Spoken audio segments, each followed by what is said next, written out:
Hi, Tasha Hock with Y Scouts here. I am the Practice Director for Social Impact and High Growth Leadership.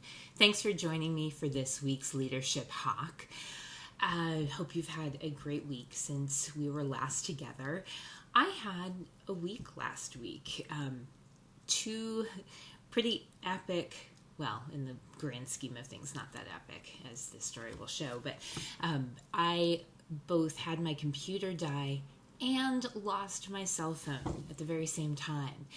And it's amazing kind of how great that was for a couple of reasons and how awful that was for a few reasons. And it was an opportunity for me to really think about my response. What can I control in this situation? I can control how I respond.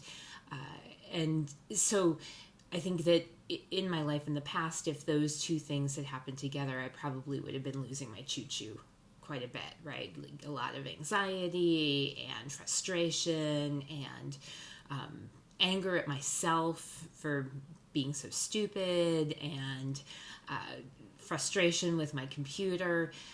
And instead, I was with a colleague who's very grounded and intentional, and I was really able to just kind of be with it and recognize, wow, this is a challenge. This really does suck. And there were lots of affiliated things. So the interesting thing about losing both your computer and your phone at the same time is everything is linked. So if you have a new computer and you're trying to log back in, your phone is getting all of the authentication messages that you need to sign back into stuff, but of course you can't get those. So I also suggest that you add a great friend or a partner's phone as a backup authenticator so that you can avoid that situation. Luckily, I had my husband on as my backup, so he could help bail me out when I was signing in newly. It was really interesting though, because in contemporary society, I found myself, we were on a work trip.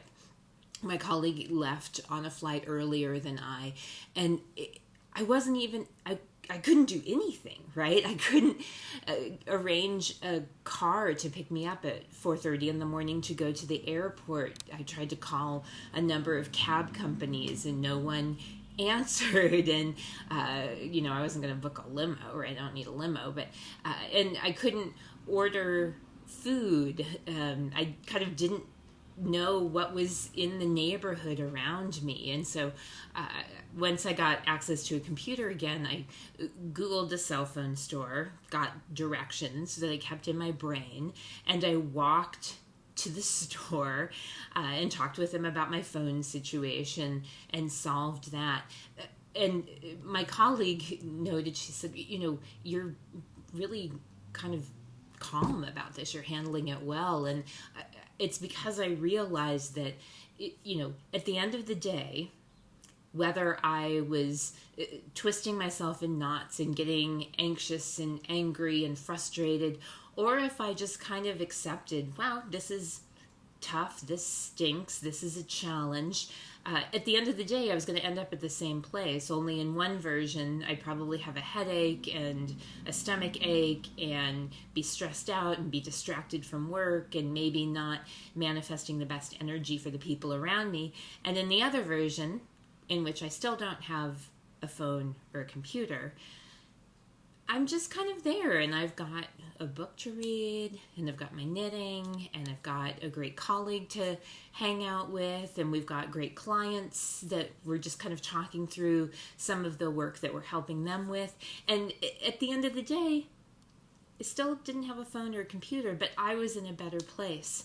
And so it was a really great gift in a way, not to be Pollyannish about it. Believe me, it sucks to lose your cell phone and have your computer break. But to be able to have that objectivity, to look at that situation and say, okay, I get a choice now of how I'm going to respond to this.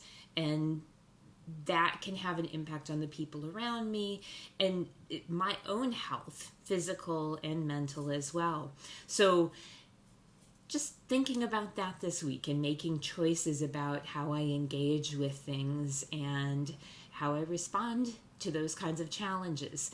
Thanks for sticking with me. I know we were a little longer on time this week, but I really appreciate your joining me here as we lead together for these leadership hawks, and I look forward to hearing from you. What are some of those challenges that you've faced where you're making an intentional choice? Have a great day. Talk with you next week.